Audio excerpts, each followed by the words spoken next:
Hello students, welcome to the session of Social Science. Today we will continue our journey of federalism and this journey was about how is federalism practiced in India. अब हमने पिछले session में बात की थी कि कैसे Indian federalism की प्रैक्टिस का सबसे पहला टेस्ट होता है with the creation of linguistic state, जहां भाषा के आधार पर अलग अलग राज्यों का गठन किया गया था। मजेदार स्टोरी थी। आज हम बात करेंगे फेडरलिज्म की प्रैक्टिस के और टेस्ट के बारे में, पर उससे पहले आपके लिए एक छोटी सी सिचुएशन है। सिचुएशन ये है कि आप इंडिया घूम रहे हैं और उसके लिए आप एक रोड ट्रिप प्लान करते हैं। अब इस रोड ट्रिप के दौरान आप एक ऐसी जगह पहुंच जाते हैं जहां का कल्चर आपके कल्चर से बिल्कुल अलग है, जहां की भाषा आप नहीं जानते। अब ऐसे में वहां आप कम्युनिकेट कैसे करेंगे? बहुत सारे बच्चे कहेंगे कि सर गूगल असिस्टेंट या सिरी की हेल्प ली जा सकती है, या आज के डेट में बहुत सारे एआई टूल आते हैं। पर अगर मैं आपको कहूं कि उस गांव में कोई भी नेटवर्क नहीं है, कोई इंटरनेट की सुविधा नहीं है, तो आप ऐसे में कैसे कम्युनिकेट करेंगे? बहुत सारे बच्चे कहेंगे सर साइन लैंग्वेज तो आती है, पर उससे आपकी जरूरतों वाली बातें तो हो जाएंगी जैसे खाना या पानी, बट बाकी कम्युनिकेशन कैसे करेंगे? अब आप सोच रहे होंगे कि सर इसका फेडरलिज्म से क्या लेना देना है? इसका फेडरलिज्म से लेना देना है क्योंकि ये फेडरलिज्म की प्रैक्टिस का सबसे इंपॉर्टेंट सेकंड इंपॉर्टेंट टेस्ट था। अब हम इस पे बात करते हैं। इंडिया एक मल्टीलिंग्विस्टिक कंट्री है, ऐसे में हम यहाँ की भाषाओं के बारे में बात करने वाले हैं। तो यहीं से क्वेश्चन आता है कि भारत की नेशनल लैंग्वेज कौन सी है? आप में से बहुत सारे बच्चे कहेंगे सर हिंदी। ऐसा नहीं है, क्योंकि हमारा कॉन्स्टिट्यूशन किसी भी लैंग्वेज को नेशनल लैंग्वेज का स्टेटस नहीं देता। अब आप बोलेंगे ऐसा क्यों? क्योंकि हमारे देश में हिंदी बोलने वालों की जनसंख्या लगभग 40% है।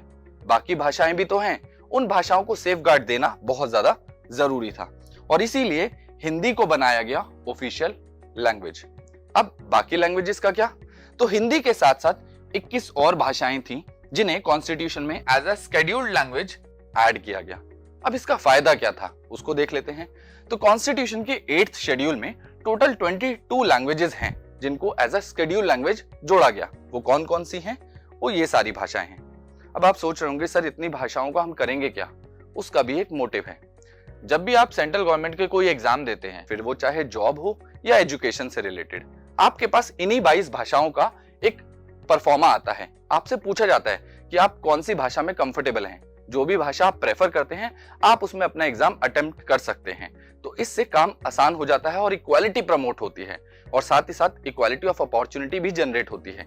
अब इसके बाद स्टेट को भी इससे बहुत फायदा हुआ, क्योंकि हर स्टेट के पास अपनी एक ऑफिशियल लैंग्वेज है। अब हर स्टेट अपनी ऑफिशियल लैंग्वेज में बहुत आसानी से काम कर सकता है। ये ठीक वैसे ही है जैसे आप अपने घर के बाहर किसी भी भाषा में बात करते हो, पर घर में घर की भाषा जो आपकी मदर टंग है उसमें कंफर्टेबली काम कर पाते हैं। अब इससे एक चीज और हुई कि अनलाइक श्रीलंका, हमने वो गलतियां नहीं करी जो श्रीलंका ने दोहराई थी। यहाँ पर हमारे लीडर्स बहुत अच्छी अडॉप्ट करते हैं एक सोच जो स्प्रेड करती है यूज ऑफ हिंदी को। अब ये कॉन्शियस अप्रोच क्या थी उसको समझ लेते हैं। अब आप बात कर रहे होंगे कि सर इतनी देर हो गई, इंग्लिश का नाम क्यों नहीं आया? क्योंकि इंग्लिश हमारी भाषा थी ही नहीं। ऐसे में इंग्लिश को बंद किया जाने था। कॉन्स्टिट्यूशन लागू होने के लगभग 15 साल बाद, यानी 1965 तक इसका यूज बंद किया जाना था। पर ऐसे में बहुत सारे स्टेट थे जो नॉन हिंदी स्पीकिंग थे, जिनकी ये डिमांड थी कि इंग्लिश का यूज कंटिन्यू किया जाए, क्योंकि कहीं ना कहीं वो हिंदी के साथ कंफर्टेबल नहीं थे, बल्कि वो इंग्लिश के साथ ज्यादा कंफर्टेबल थे। तो ऐसे में क्या किया जाना था? बहुत सारे स्टेट में ये मूवमेंट बन जाता है। तमिलनाडु इसमें सबसे आगे था। यहाँ पर ये मूवमेंट बहुत ज्यादा वायलेंट भी हो जाता है। तब ऐसे में जो हमारी सेंट्रल गवर्नमेंट है वो अग्री करती है कि आज के बाद हिंदी के अलावा इंग्लिश को भी ऑफिशियल पर्पस के लिए यूज किया जाएगा। तो हिंदी के साथ इंग्लिश भी एक ऑफिशियल भाषा के तौर पे सामने आती है। अब हम कहते हैं ना हर सिक्के के दो पहलू होते हैं, तो यहाँ पर इसका क्रिटिसिज्म भी देखने को मिलता है। बहुत सारे लोग कहते हैं कि इससे फेवर मिलेगा इंग्लिश स्पीकिंग एलीट कल्चर को, यानी कहीं ना कहीं देश में भेदभाव पैदा होने लग जाएगा।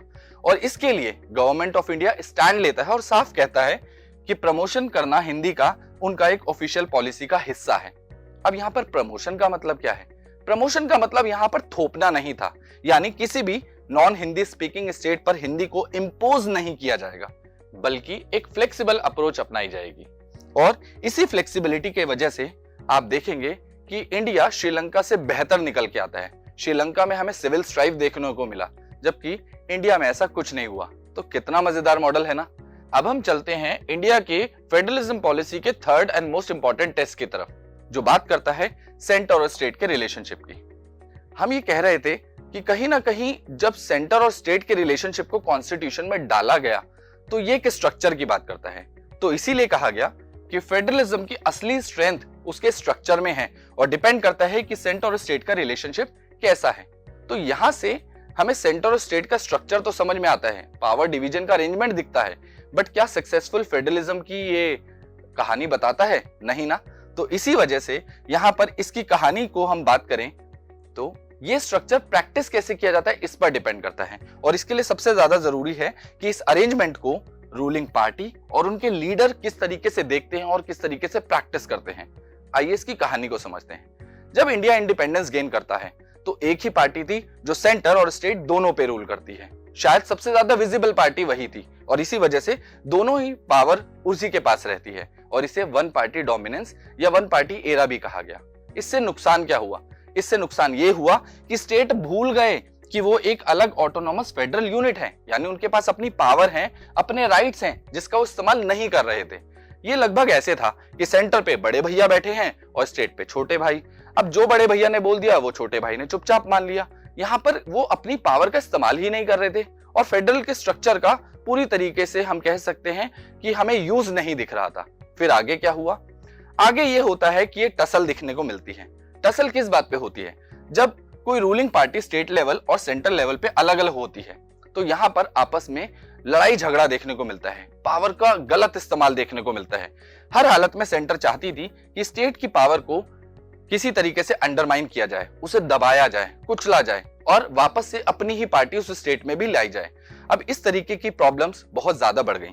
बहुत बार देखने को मिला कि सेंट्रल गवर्नमेंट अपनी पावर का मिसयूज करती है और कहीं ना कहीं स्टेट गवर्नमेंट को दबाने का और कंट्रोल करने की बहुत ज्यादा कोशिश करती है। ये ऐसा तभी हो रहा था जब राइवल पार्टीज ऑपोजिशन में दिख रही थी। तो क्या ये ठीक थी? अब कहते हैं ना, हर बात का एक समय होता है, समय बदलता गया। एक समय आता है जो 1990 का दौर था। ये पीरियड बहुत इंपॉर्टेंट हो जाता है क्योंकि यहाँ पर जो लोकल लीडर्स थे वो धीरे धीरे उभरने लगे और उन्हीं के साथ उनकी पॉलिटिकल पार्टीज भी उभरने लगी, जिसे रीजनल पार्टीज कहा गया। ये रीजनल पार्टी इतनी ज्यादा इंपॉर्टेंट और इतनी ज्यादा पावर गेन करने लगी कि इस टाइम पे हम देखते हैं कि सेंट्रल गवर्नमेंट बन ही नहीं पा रही थी क्योंकि सेंट्रल लेवल पे कोई भी पार्टी मेजॉरिटी सिक्योर नहीं कर पा रही थी और ऐसे में उन्हें सपोर्ट लेना पड़ा इन्हीं रीजनल पार्टीज का। और यहां से एक बात बहुत अच्छी निकल के आई कि no single party got a clear majority in the Lok Sabha. The major national parties had to enter into the alliance with many parties including the several regional parties. तो आपने देखा कि कैसे सेंटर को अपनी पावर शेयर करनी पड़ी regional parties के साथ।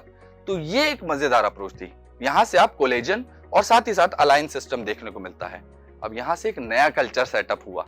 ये कल्चर था पावर शेयरिंग का नया, जिसमें पावर शेयरिंग दिखती है और रिस्पेक्ट की गई autonomy of the state government. यहां पर सेंटर को समझ में आ गया कि स्टेट गवर्नमेंट का इन्वॉल्वमेंट कितना ज्यादा जरूरी है। तो इसके साथ एक और अच्छी चीज होती है कि इन दिनों मेजर जजमेंट जो आती हैं सुप्रीम कोर्ट की, वो इस डिसीजन को फेवर करती हैं, जहां सेंट्रल गवर्नमेंट को समझ में आ गया कि सेंटर और स्टेट दोनों को अपनी पावर का सही तरीके से इस्तेमाल करना पड़ेगा और एक बैलेंस बना के चलना पड़ेगा। तो ये था हमारा मजेदार स्ट्रक्चर। और इसके बाद ये फेडरल पावर शेयरिंग का जो इफेक्टिव मॉडल है ये और दिन पर दिन इफेक्टिव होता चला गया। अब ये कॉन्स्टिट्यूशन में जिस तरीके से आया था, प्रैक्टिस करने पे उससे और बेहतर निकलता गया। यही फेडरलिज्म का सक्सेसफुल मॉडल हमारे कंट्री में था। अब आपके लिए एक छोटा सा टास्क है। टास्क ये है कि आपको अपनी एक फिक्शनल कंट्री बनानी है जो आपकी होगी। अब इसमें आपको सोचना है कि आप कौन सा मॉडल ऑफ फेडरलिज्म लेके आते हैं। क्या वो कमिंग टुगेदर होगा या वो होल्डिंग टुगेदर होगा। अब इसके बाद आपको ये भी देखना है कि आप पावर का डिस्ट्रीब्यूशन किस तरीके से करेंगे, यानी कौन से सब्जेक्ट आप सेंट्रल गवर्नमेंट को देंगे और कौन से स्टेट को, या इसके अलावा कॉन्करेंट लिस्ट में कौन कौन से सब्जेक्ट होंगे। ये आपको सोचना है और बड़ा केयरफुली सोचेगा क्योंकि आप इस देश के आगे भविष्य के एक लीडर हैं और ये बहुत जरूरी है आपके लिए। तो अब मैं मिलता हूं आपसे इसी के इंफॉर्मेटिव नेक्स्ट सेशन में। Till then keep learning and keep smiling.